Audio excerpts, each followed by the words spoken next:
Discover Help presents Stress-Free Living with Ray Samich and Mr. Stress-Free Ratanjit S. Sandhi. This audio program is an unscripted and unrehearsed conversation between Ray and Ratanjit. It is shared with you in hope of adding value to your life. We encourage you to listen to this program in its entirety to receive the full impact of its message.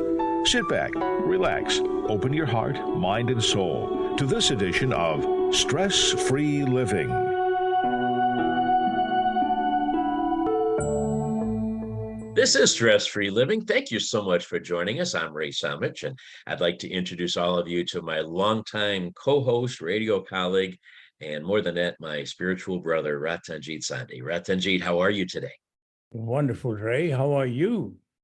Excellent, thank you. And since the catastrophes that we're going to talk about today are so close and they have just been happening throughout the United States, and I know catastrophes on a global basis happen all the time, but it seems like the people in the Southeast United States have especially been hit hard over the last 30 days or so. So our hearts and our thoughts and prayers go out to all of the families that have been affected here personally with life and death and with the loss of so many valuable possessions that people have had over this period.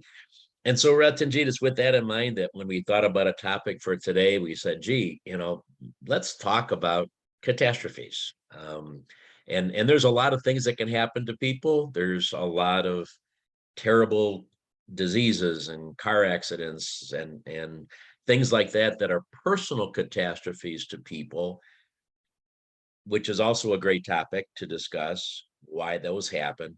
But when you see them happening at a level that we seem to be seeing lately, where these, millions of people are affected and lives changed and lives lost at a major level, I think we have to talk about this. Why? Most of our shows are one-on-one choices that we make, things that we do in our life and positions that we take. Why did these things happen that are totally beyond our control? That nobody could stop this hurricane from coming in, the power, devastation with it. It wasn't because somebody did a bad choice or somebody was too egotistical or too greedy. It was something that happened beyond our control. Is there a lesson in that? Is there a purpose for these things happening, in your opinion? To understand these catastrophes, basically anything which is harmful to human existence, we categorize them into bad thing for us. And when something major happens, we call that catastrophe. And there are basically two ways that can happen. One is a natural way, earthquake can happen or things, and one is man-made. Man-made happens in two ways. One is man-made, what we do, and other is through technology. So now the man-made things, when human beings are part in basic insecurities, fear, greed, and ego, they will act short-term and mostly what is in it for me, not thinking about what decision we are making is going to have an effect on others or on nature. And when that effect shows up later on, we start playing the blame game instead protecting ourselves and blaming somebody else. So in this process of fear, insecurity, and ego-driven, we are not in a position to even find the right solution. Right. Natural disasters, they happen again, another way to look at it is macro and micro. So in a short sense, we are going to influence, when what I eat is going to cause eventually a disease, or where I live, what I do, they are going to cause me, my family, and myself personal problems, and they can be catastrophic. And other is bigger universal. What somebody else does eventually affects many people. And then third is what nature does. Movement of, your lunar activities, and these things can eventually create certain condition which is going to be not helpful for human existence, and we call them catastrophe. So those things is all, more we understand these things, the better control we will have on this situation. Eventually, we will not be able to completely predict and control every of all these situations. But if our control and our understanding is based on what is in it for me, my short-term outlook, my immediate gains, my greed, and my fear, we are going to make these problems worse. So the problem, catastrophe is not the problem. Problem is our way of thinking. Until that has to be understood and changed and controlled, we'll not be able to get a handle on some of these catastrophes which are man-made, which are technology-made, right? So, Ratanjit, I think you've identified that there's different segments of this conversation that we can have. Okay, we can talk about how man is now influencing the world by what we do. Okay, the global warming discussion, with the choices that the world is making that is causing an imbalance in nature. And then what has really come of light lately are choices that governments are making, that corporations are making, to intentionally affect the weather, to intentionally make it rain, intentionally have conditions that they feel are blocking the sun, and trying to help block the sun and everything. But, at any time, whether it's global warming or whether it's these other efforts that are going on, when you mess with nature, I remember the old commercial grew up with, don't mess with Mother Nature, don't mess with creation and the intent of the creator. I think that's maybe part of the discussion today. Should we be doing this? I mean, is it done by greed? Is it done for profit? Is it done by people looking for the short-term remedy or the short-term benefit, and creating long-term ill effects? That's part of the discussion that we could have if we get to it. But I wanted to start with the parts that we don't control. Okay, and let's take an earthquake. I don't think there's been anything that anybody has proven yet that said global warming is creating earthquakes, or putting the gases into the atmosphere are creating earthquakes. They seem to happen randomly, if you will, randomly to our naked eye. not randomly by nature, because nature's got things going on that is causing that to happen. So let's talk about an earthquake. We fortunately don't get them too much in our part of the world, but there's parts of the world that get them in a devastating way that don't seem to be provoked by anything that humans are doing with fear, greed, and ego. It just happens. And towns are wiped out and hundreds, thousands of people are killed. Why do you think that happens? Okay, taking the human cause element out of it, the human involvement in terms of what makes it happen, a pure natural catastrophe. Those have been happening for since the start of time.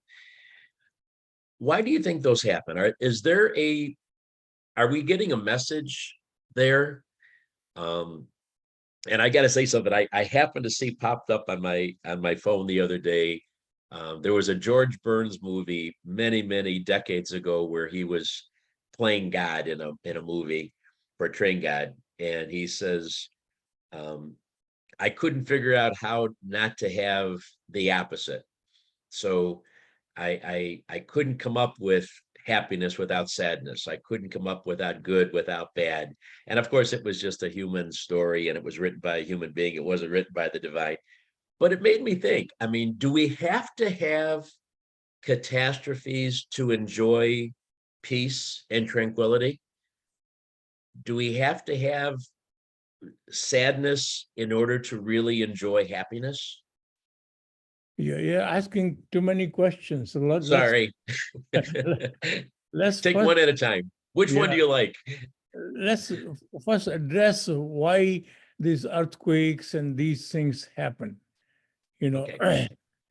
Fundamentally, we as a human being, we want stability. We want something to stay put.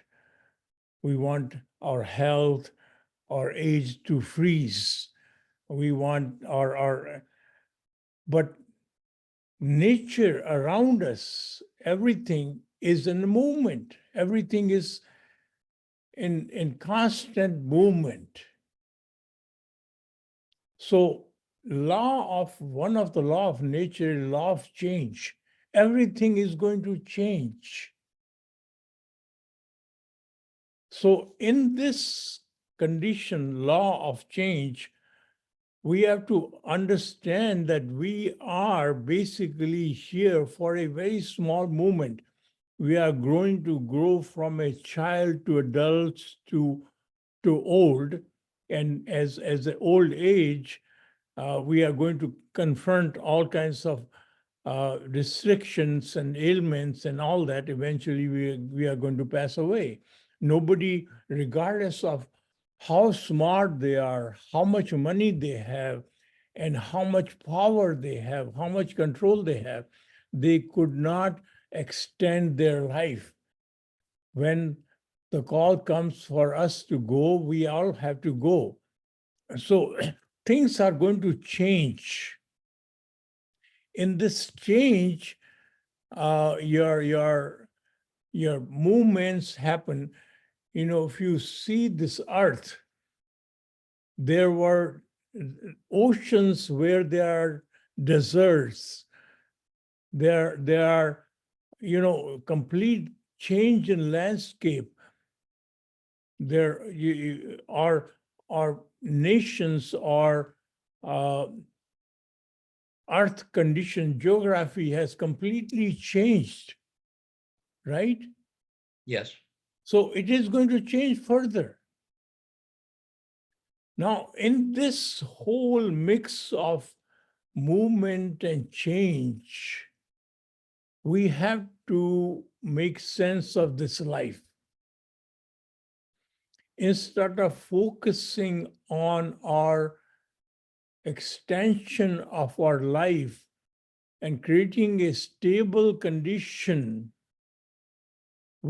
predictable condition, predictable comfort, we have to understand that everything have to move.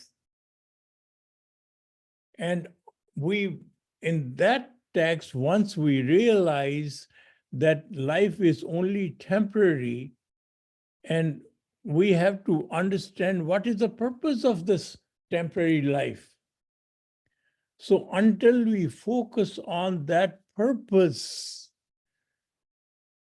instead of worrying about extending the life, our purpose is not to extend the life. Purpose is to serve the divine force present within us and around everyone and in environment.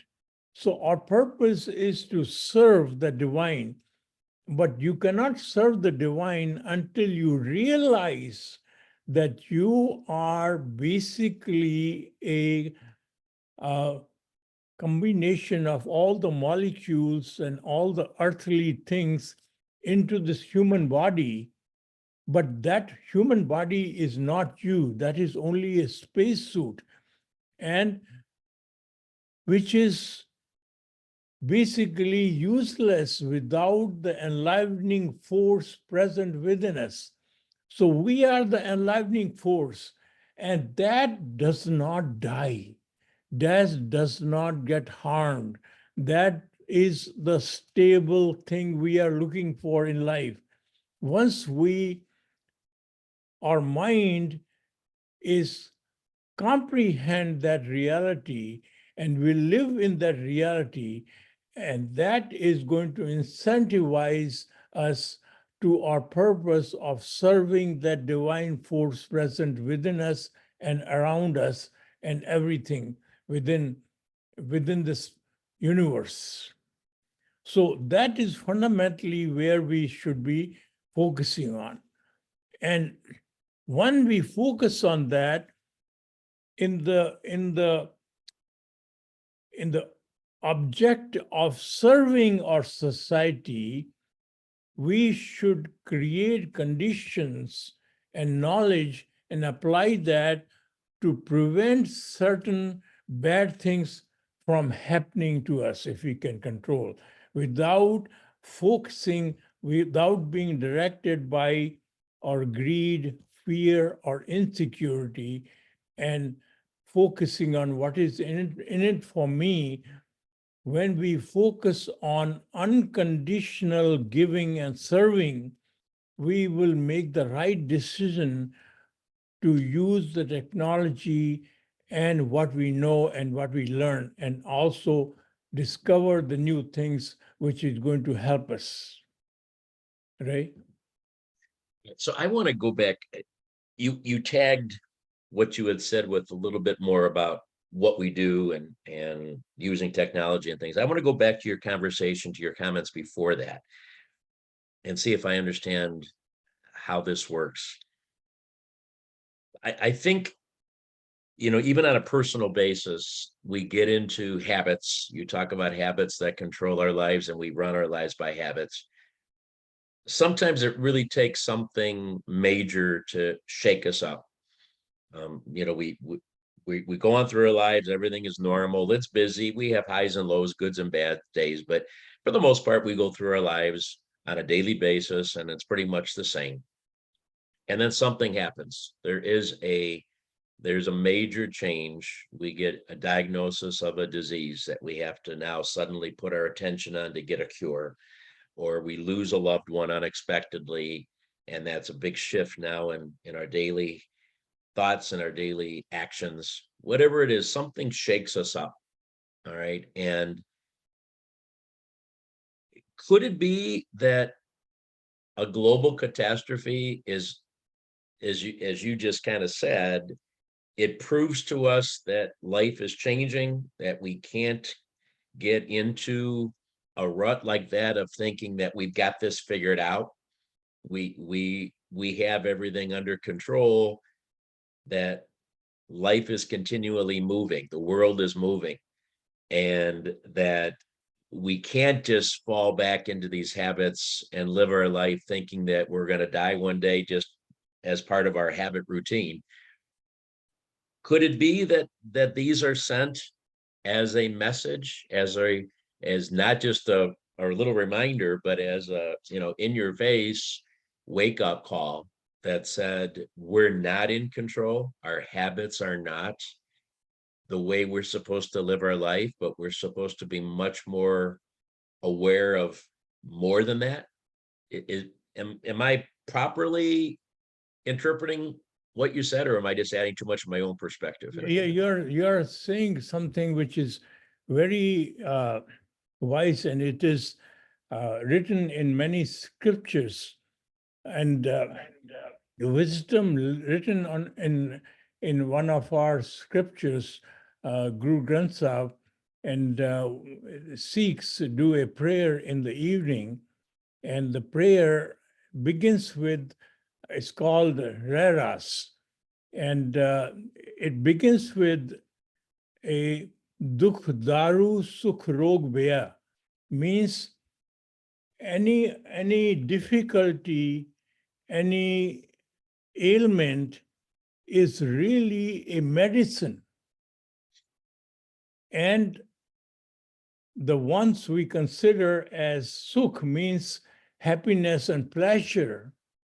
Pleasures are resulting always, if they are not, we focus only on pleasure, they result into ailments. All our human bodily ailments are because of the taste buds we have. We eat the things which are fried and which taste good, and we don't eat the right kind of fruits and vegetables and proper food. And most of our ailments are because of wrong foods we eat, wrong habits we have.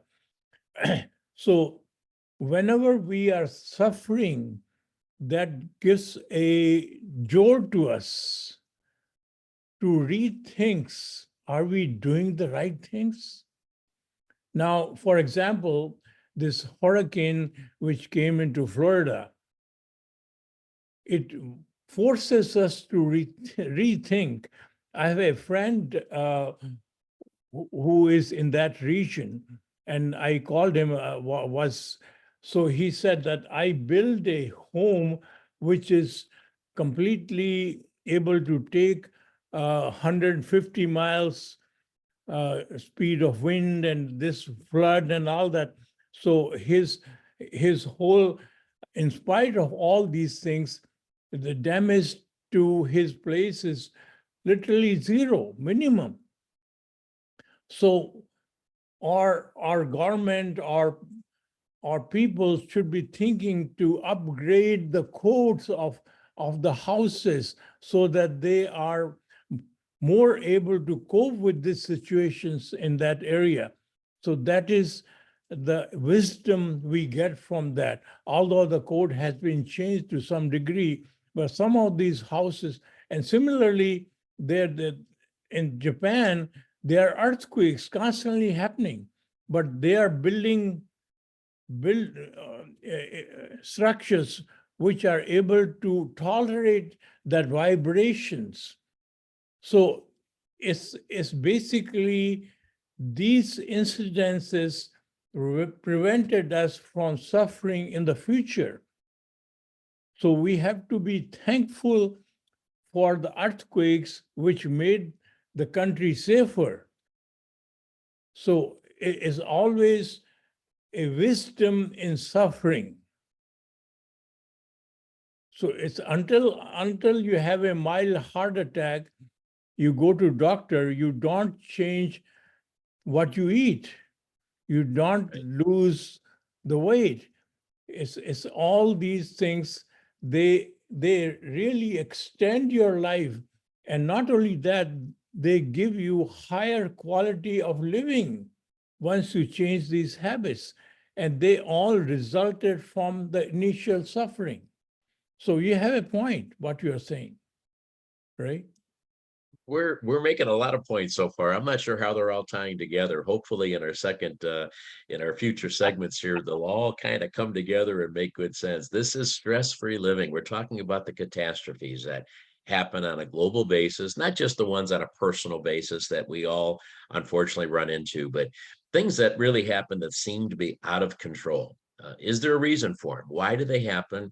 Can we react in a way that makes it more meaningful for our life and for the lives of those that are looking to us as inspiration and motivation?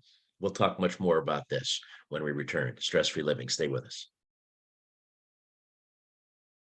All right, we've had a lot of new guests join us here. We welcome all of you. We've got about 90 seconds. If there's a thought that you'd like to share or a question you'd like to ask, go ahead and do it now, please. Open your mic and share that thought with us, and we will ask that to Ratanjit and discuss it.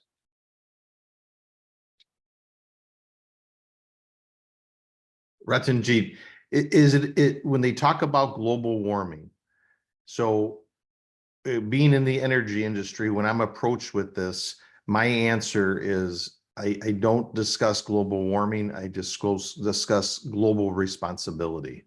So we're responsible, correct, about our actions and the choices. Yes, yes, And that's what you're referring to, what you just described, is that yes. we have to be responsible to make the change to adjust.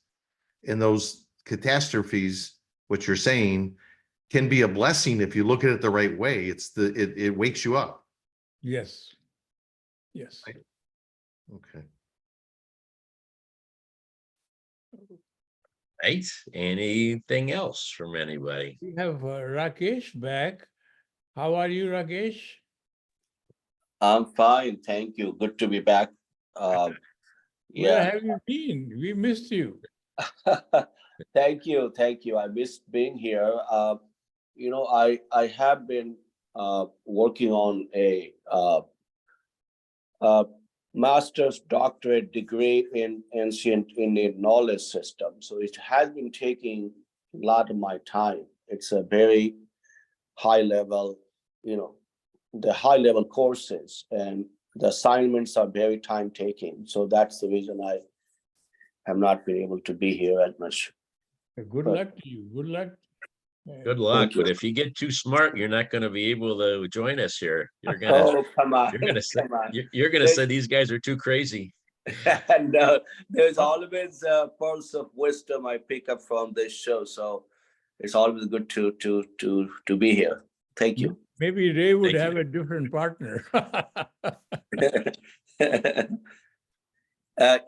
You know,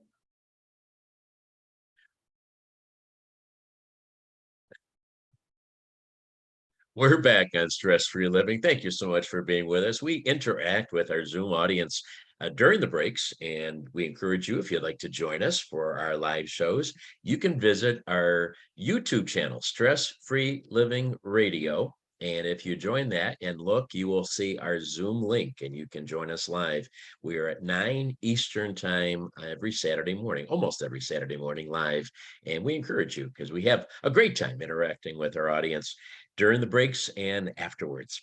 Ratanjit, so many places that we can go with this, but you said I was asking too many questions before, and you were right, I was. But I want to go back to that idea that said, do we need opposites in our life? Is that a part of the plan? In order for us to really appreciate joy, to really put our whole heart and soul into moments of joy, do we have to have sadness so that we really comprehend how good joy is? Do we need to have the best things in life and the worst things of life together so that we can really realize the difference and not just get into a mundane life where nothing really affects us? Basically, you have to have a mindset of finding goodness in everything. So when you have a mindset of always discovering the problem, you will find all the problems, more problems than you can anticipate. So if everything has a positive side and the negative side, I mentioned this example many times. The most deadly poison is potassium cyanide. You just touch it on your tongue and you die. You can't even tell the taste of this. It's so deadly. But as a scientist, we use this as the intermediate to form compounds and eventually synthesize highly valuable medicines which would save life. Our gold mines use this to extract gold from the gold mines. As long as we find goodness in every situation, our life is meaningful and happy. Or there are two types of happiness. One is a short-lived pleasure happiness, which is experienced by our five senses. That is very limited. If you like ice cream, if you keep on eating ice cream, you will be sick.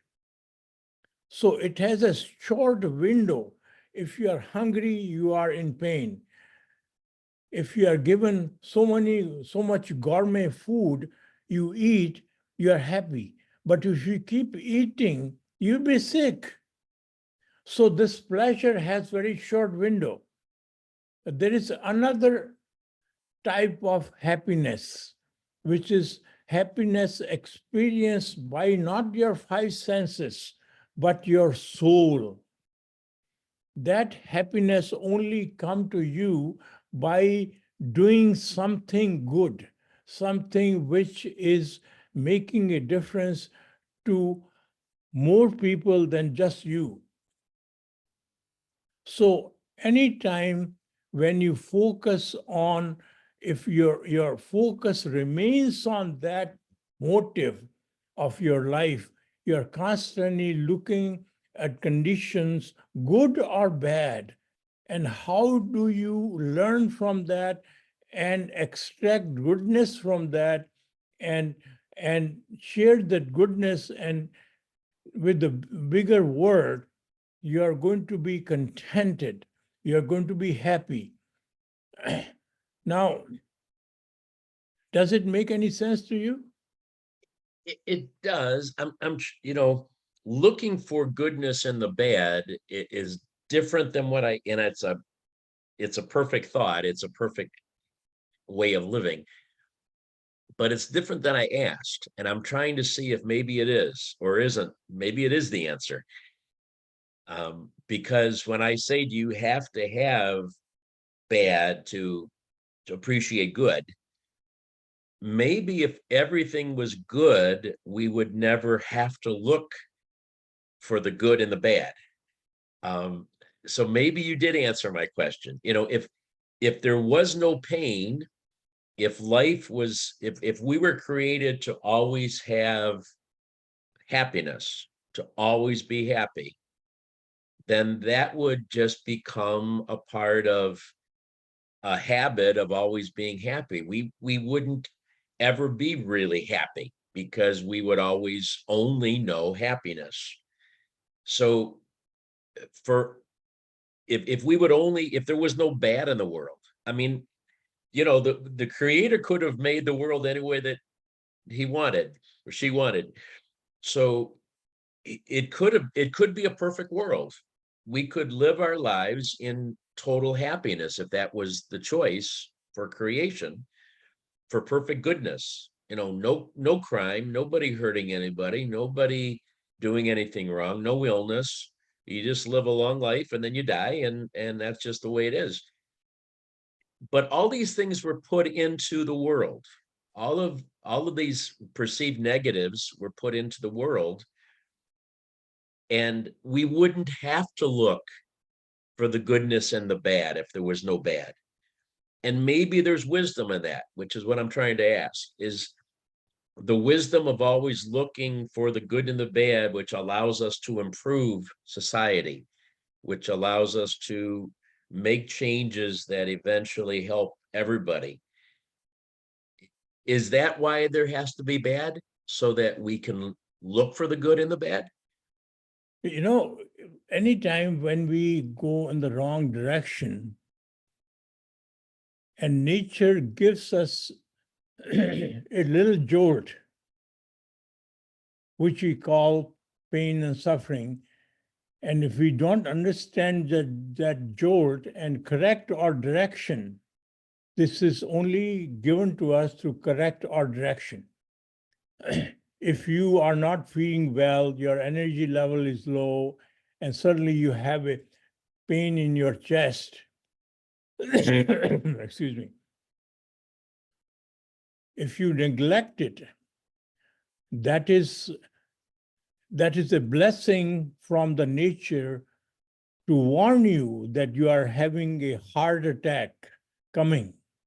So you go to a doctor and you find out that suddenly you have to reduce your weight, you have to change your habits, you have to, if you are able to do those things, not only your energy level is going to be high, your happiness is going to be better, your quality of life would improve, and your longevity would be better. So that happens only because of the pain and suffering you had at that moment. So similarly, all the ills, which you call ill, why this happened to me, that is a quick warning from the nature to correct your course. You know, we have to understand that. That is the blessing. That is why the always suffering is a medicine, because it allows you to correct the course. And finally, when you are part in making a difference, your incentive is always to add the highest value to make a difference. You are always going to look for goodness in everything.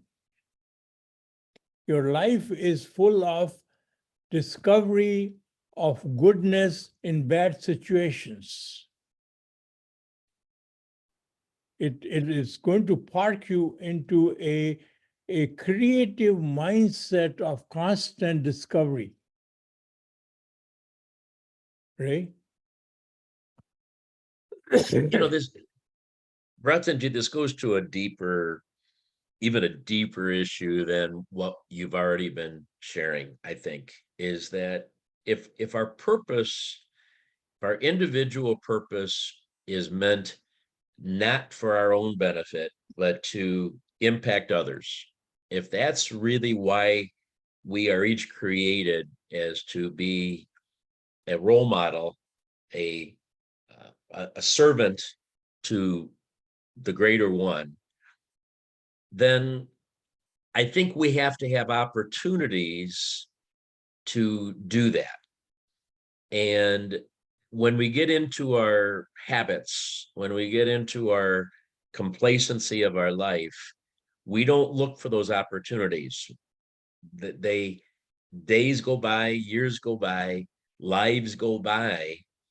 And I don't mean to belittle anybody with this statement, but sometimes you look at a person who has lived a long life, and they've had good days and bad, and they've had families, and they've done things, but you look at it and you say, there could have been so much more there. They could have touched so many more people. They could have. I have to believe that we're designed and created with the intent of doing something meaningful in our life, and not just going through the motions, working 40, 50 years, retiring, playing golf, and then going home. It seems that these catastrophes, personal and global, give us that opportunity to fulfill our purpose. Maybe directly with that catastrophe, or maybe indirectly because we're shaken out of our complacency by the reality that life could change in an instant. Life could be gone in an instant, or the life of a loved one could be taken from us in an instant. It just seems that maybe, finding good and bad also means finding a purpose in a complacent life. What do you think of that? Could that be one of the reasons these things happen to us, to force us to realize that we're not just here to go through the motions and then pass away, that we need to be aware of more than that in our life? Fundamentally, Ray, if we are able to convince people that, purpose of life is to make a difference, it sounds good. So when you start making a difference and enhance your resume and then get trophies and medals and getting recognized and blast your name on the charity you give. And so those are all ego driven. The true purpose, to follow the true purpose in life, which is making a difference, can only truly happen when you realize who you are. If you remain in the human body mode, your brain, your computer is directed by the human body, which is always part in insecurity because it knows it is going to die, it is going to suffer, it is full of greed and fear, and it considers itself to be separate. It is full of ego. And all the good directive given to this human body mode is going to be contaminated by insecurity, fear, greed, and ego. No matter what you try, no matter how hard you try, until your brain, your computer, is directed by the enlivening force, universal force, which is giving life to this body, has basically no fear of death, no hunger, no insecurity, no ego, because it is one. It is only in that mode your brain functions selflessly. Otherwise, you are always going to be part in what is in it for me. And until that shift happens, the humanity is going to suffer regardless, because the best educated people, highly educated people, still part in insecurity, ego, and fear and greed, directed by the human body mode, will always make the short-term decisions, wrong decisions. Whole society is suffering from that in spite of our amazing technology, in spite of our amazing creative power, in spite of all our resources. The humanity is still suffering because of one reason and one reason alone, because our brain is being used by the human body mode. Nobody in our childhood or in our university or in our school or in our college teaches us this reality, that you are the divine force, not the human body. Human body is the outer shell. That once you get out of that thinking, suddenly it doesn't matter whether you are black, white, old, young, Asian, Americans, because you are enlivened by the same force. You are one. Right?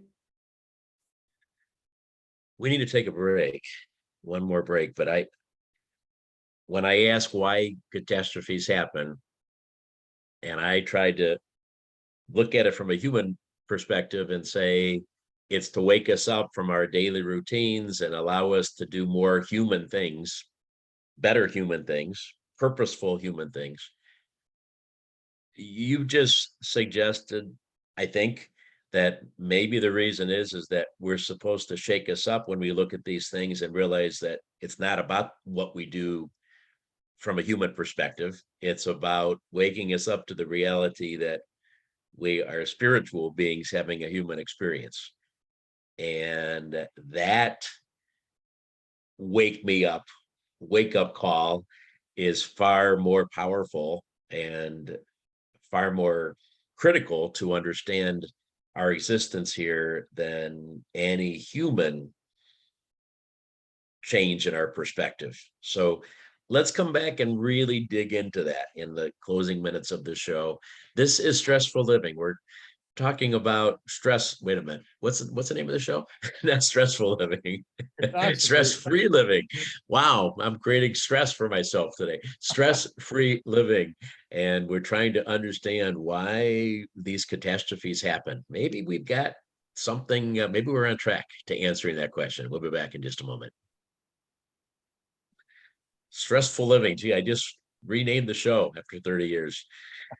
Who has a quick thought they would like to share? Rakesh, sorry to cut you off before. We had to get back in.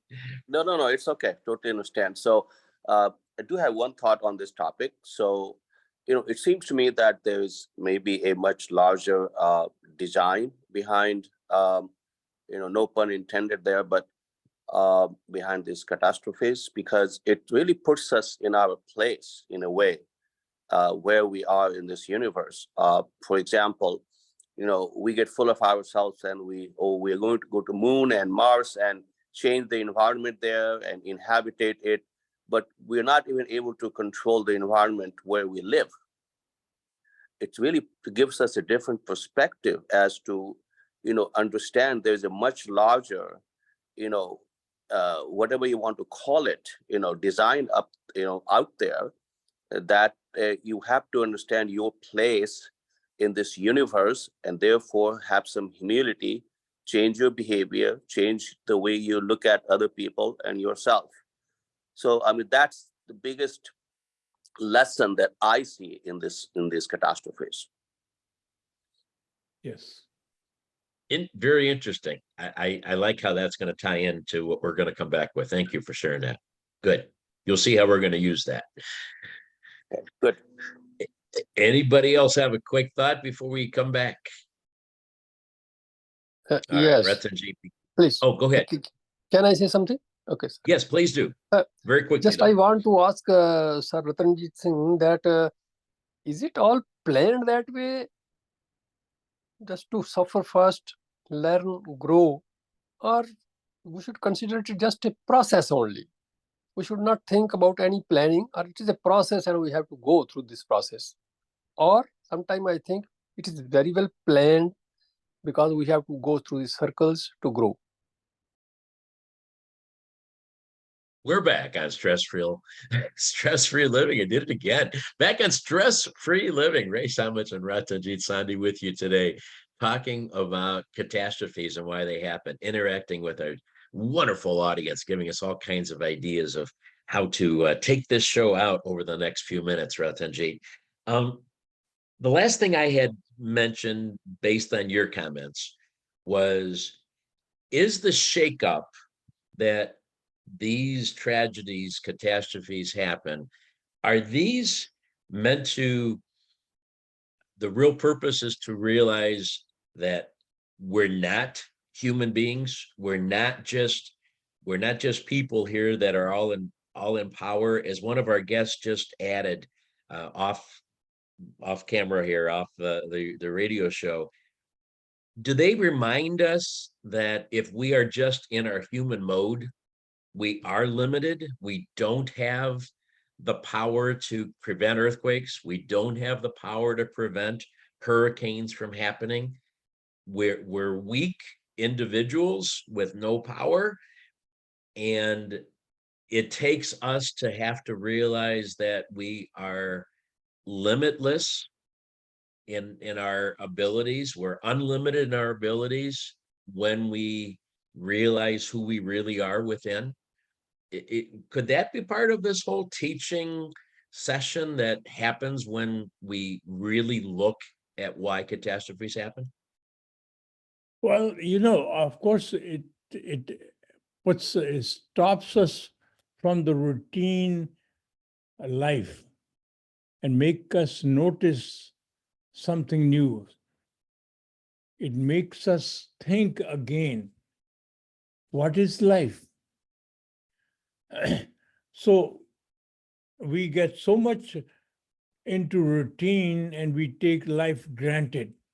Suddenly, when some loved one passes away or some catastrophe happens, we are woken up and all the things which we took for granted are taken away from us. So again, we ask this until all the other questions are coming to in our mind, until the main question gets honed into or gets basically happens in our mind, which is, what is our purpose of this life? What is this life? So eventually realizing no matter what I do, I remain healthy and everything, and eventually I'm going to die. You can live 100 years, 110 years, 120 years, but still you are going to eventually pass away. What is the purpose? I'm born to die. Whether I die from an earthquake or disease or cancer or early or later, eventually I'm going to die. So why? What is this whole phenomena? So it focuses us that we are sent here, we are here for a short time. Whether it is 20 years or 50 years or 100 years. Your life passes very quickly. I still remember landing in the United States in 1968, like yesterday. What happened to all these years? They pass very quickly, whether this is 20 years or 80 years or 90 years. So once you realize and start thinking that you are sent here, and then suddenly, who are you? And these questions, when the answer come, you realize that you are really a divine power which is come here in the form of, which is given a spacesuit to perform certain duties, certain things. So it is not about making a name for yourself. It is not about building an empire. It is not about, because those things nobody remembers. There are so many people who have been there 100 years back who were very rich, who had everything. We don't even remember them. So what is the purpose of this life? To serve that divine force, which is who you are. So until you focus on that conclusion, all the catastrophe, all the illnesses don't force you to conceive that wisdom, that reality, all the effort made by the divine power to bring catastrophes goes waste. We have not capitalized on them, right? Ratanjit, we'll have to let that be the last word. We're out of time. What an interesting program this was. So many different thoughts to think about, and you've really helped to bring it all together here for us to realize that there is a purpose for these. As hard as that is to accept sometimes, there is a reason why things happen like this in our life. We hope that we have added value to your life here today. Ratanjit, thank you so much for sharing all your great thoughts, and thank you for being a part of our program. Remember, we're all playing the same game. Have a great day. Talk to you soon. Thank you. All right, we are clear.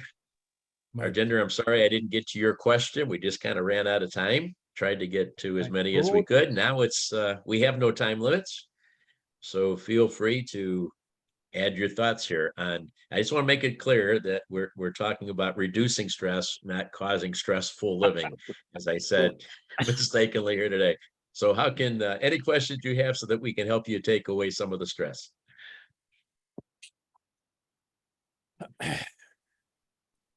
Rekha, did we make any sense? Yeah, you made a lot of sense. I think the last segment really, in my mind, it's encapsulated, the purpose of catastrophes. Because, without that, we won't have an awareness of our place in this cosmos, universe, whatever we want to call it. So it not only, inspires us to change our behavior for, better survival, but it forces us to think, so there's nothing we can do about this, and again, the contrast that, we're going to space and we go to Mars, we're going to inhabit Mars, but here on Earth, on good Earth, we are powerless in many ways. So, that contrast is very stark. Absolutely. Yeah, Let's Rekha, get go back to Rika. Sorry about that for the interruption. Rika, what other thoughts did you have? Yeah, I was just going to say, I think everything you said made complete sense. And, I think we were looking at it more from like a global perspective, right? Because those are the things you question more, like what are the big catastrophes in life? But everything you were talking about, I mean, I see in my own life, even on like a smaller level, right? So anytime you're challenged with something, or there's hardship in your life, or, something's going not the way you expected it to go, it's in those moments that,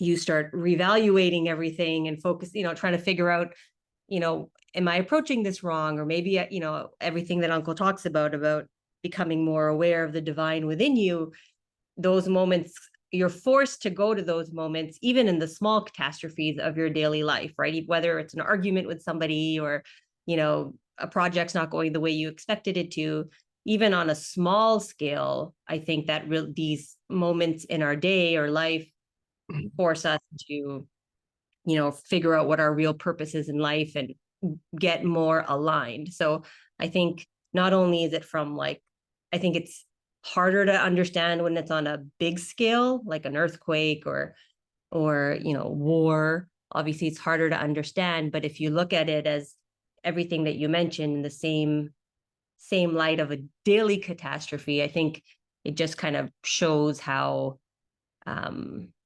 it's all meant to just realign us and remind us, what our real purpose and on Earth is. No, thank you. Harjinder Singh ji, did we answer your question, or you asked? Yes, sir. I am just bit because there are so many peoples in the world who are not bothered about such things, such processes, such planning, or these happenings of these catastrophes, they are just simply enjoying their life. Something happens and they just move on. But other peoples who are very curious to know why this is so, those peoples who are not bothered about such things, this divine play, uh, why it is so that this divinity doesn't want them to be involved, or there is some talk of other lifetimes they will be thinking about the divinity in their other lifetimes. Is there is such a concept? This is a little bit Yeah, doubtful for me. every one of us have a different pain point. To some people, small things don't matter until a loved one dies, or you have a heart attack, or you have something major happen to you, and then only you realize. So that is why nature consistently puts us on a roller coaster of pain and happiness, pain and happiness. So you are constantly reminding yourself of these things which he talked about. Yes. Yeah, even if you look at from the religious point of view, we go to God and ask them to change our life.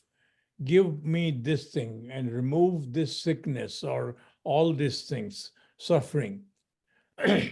Whereas all our gods, which we call them gods, whether it's our gurus, 10 gurus, or Jesus Christ, or Ram, or these people, they followed what happened to their life. They never changed the course for their sake. They suffered. And we are supposed to accept everything which is given to us and learn from it and understand why they are basically reminded to wake us up rather than asking for making us better. So this is something which one had to think about, why people who are supposed to have all the powers never use the power for themselves. If I can jump back in, I want to go back to Reka with what you had said at the end, because that's where I was with what you deduced here.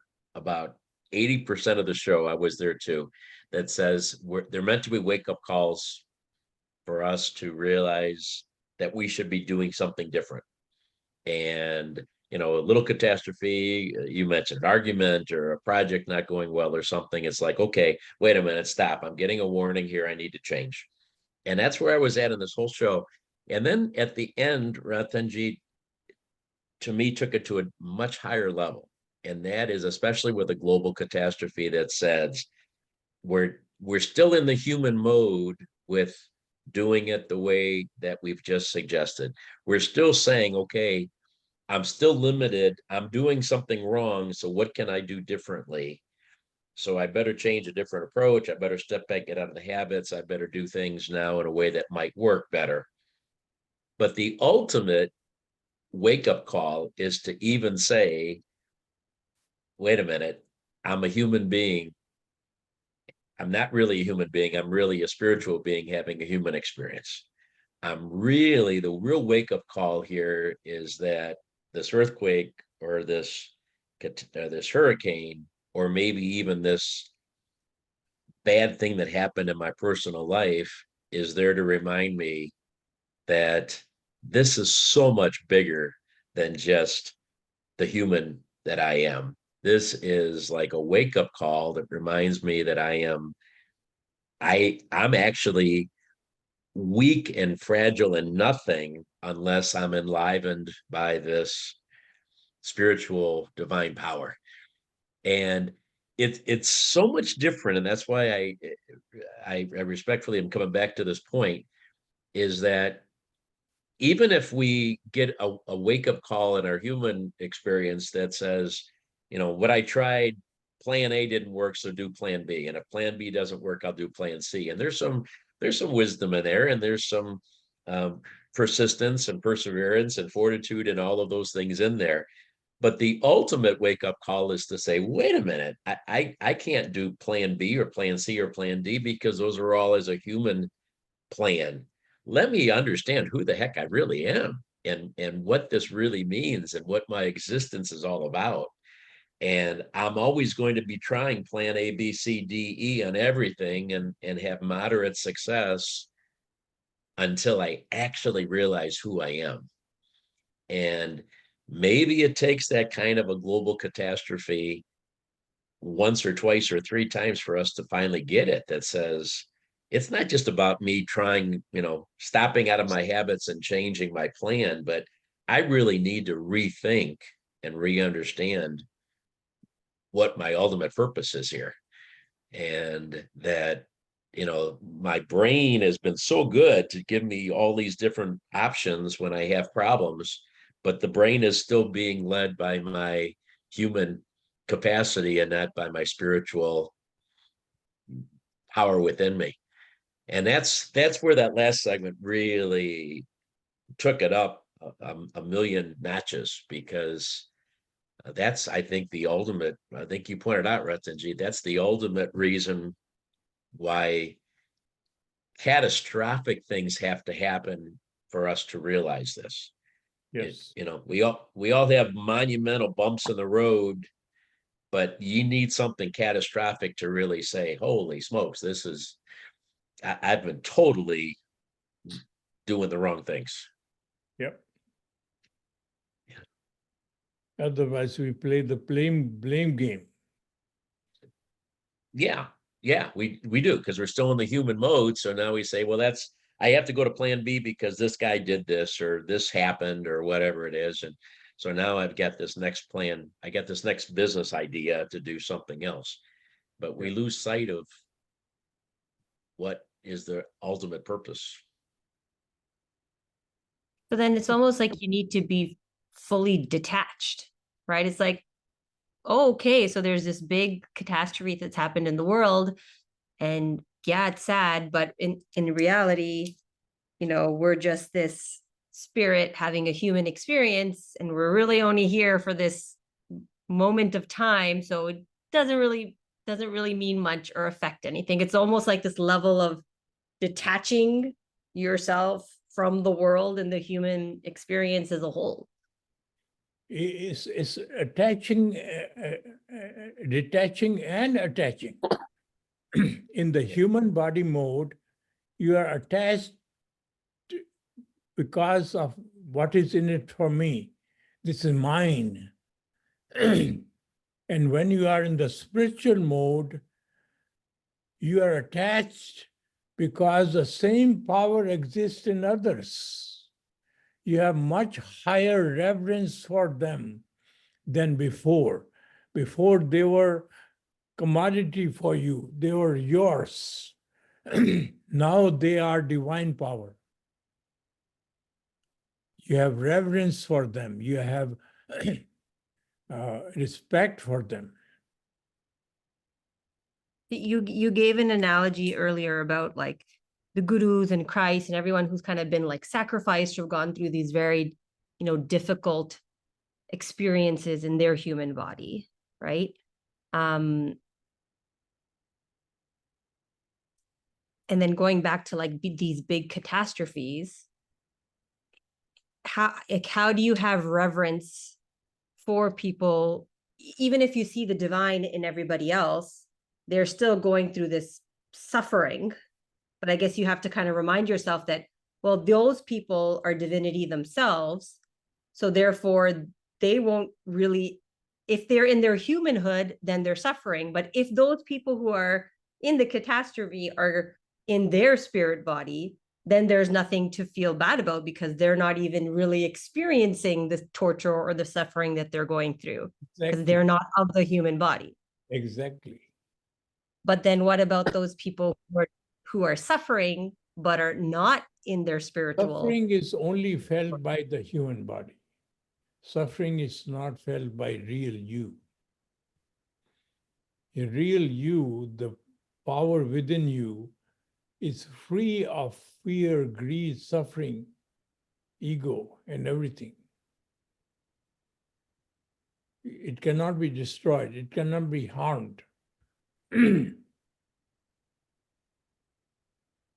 So once you transposition yourself into that mode, suffering goes away. So that's something I've actually always struggled with is like when you look back at history, like religious history, like there's so much violence, there's always so much torture and violence. And I've never understood it. I've never understood because I was like, if they're in a spiritual mode, then why is there so much like violence? But I guess the violence is the society that is in the human mode. Yeah. But those who are of the spiritual mode, even though they're going through all this violence, it doesn't affect them. They're not fully detached. So even if they're being tortured or they're on the cross, or it has no impact on them because they're in their Christhood. Yeah. Otherwise, how would you explain our fifth guru was put on the fire and on the burning sand, and still he was smiling.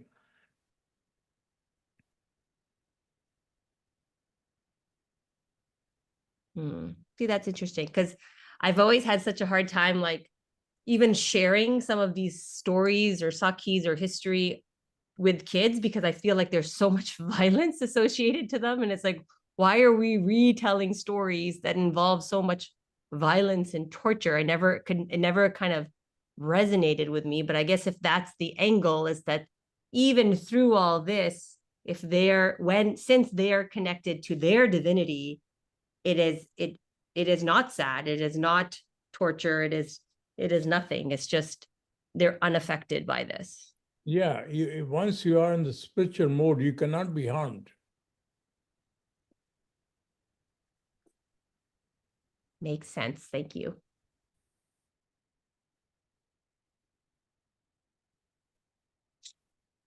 Well, all right.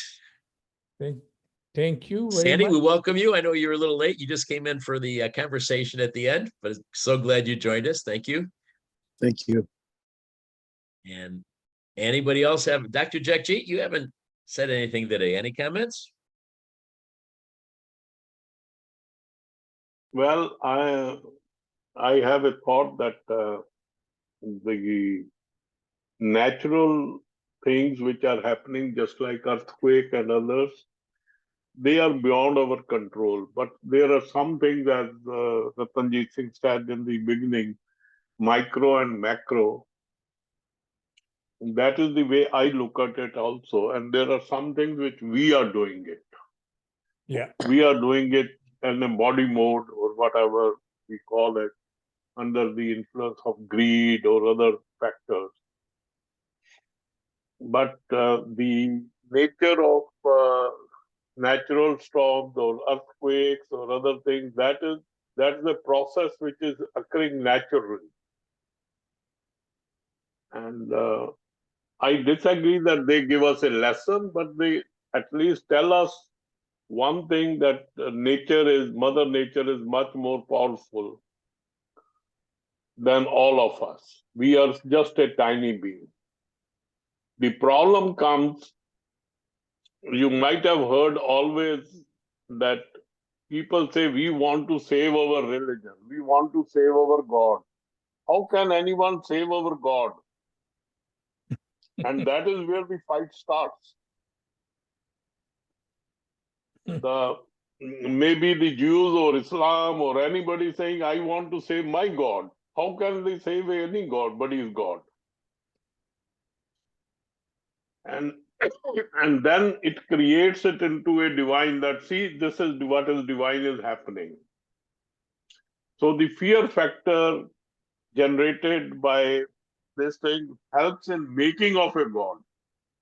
You know, in the human body mode, not only you are subjected to death, you make your God subjected to death. Yes, exactly.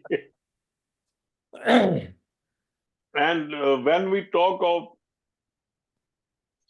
the,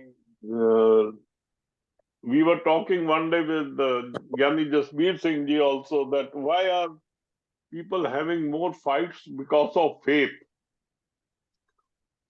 or religion, which we call it. Indirectly, it is the faith. People should believe what I believe in. We want to impose on them, and then we cause this catastrophe. So in the human body mode, doesn't matter whether you become religious or doesn't matter whether you get the Nobel Prize, Yeah, you remain part in insecurity, fear, greed, and ego. that is correct.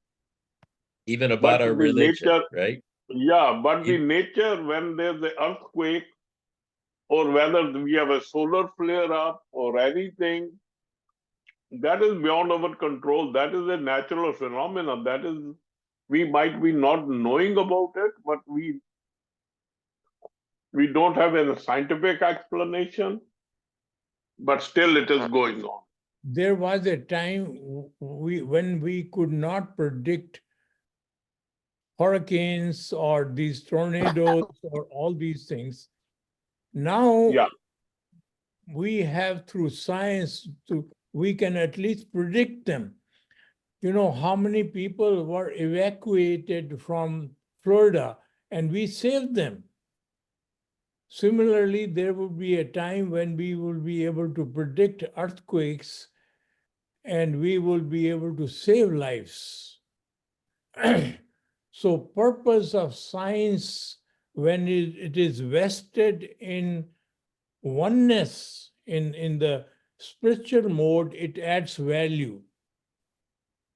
When it is vested in human body mode, the cyber crime in 1918 was $6 billion worldwide, and in 21 it became 6 trillion, and they are projecting in 26 to be $20 billion in cybercrime.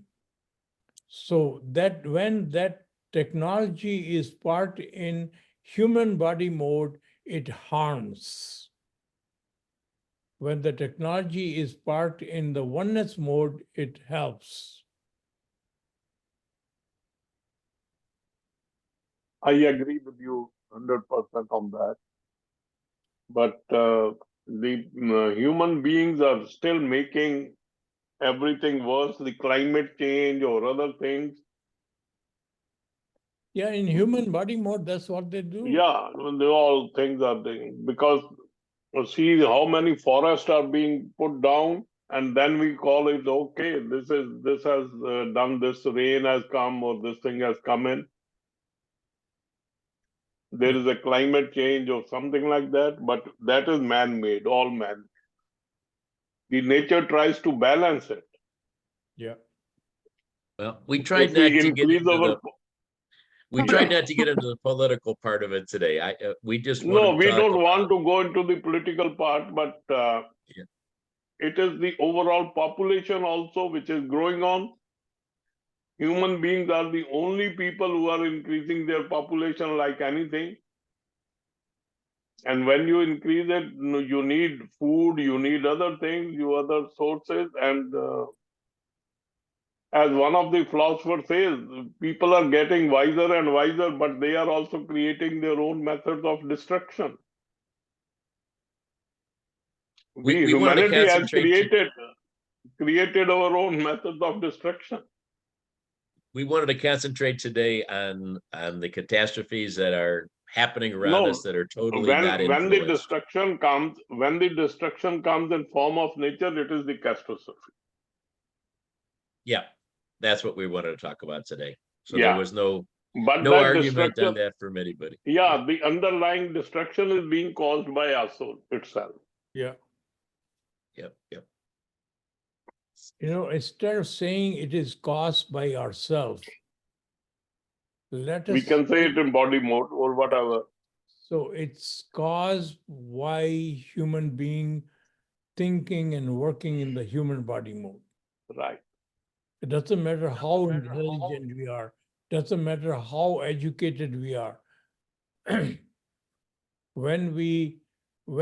If somebody is not educated, very poor, when that person operates in the oneness mode, he becomes Sant Kabir.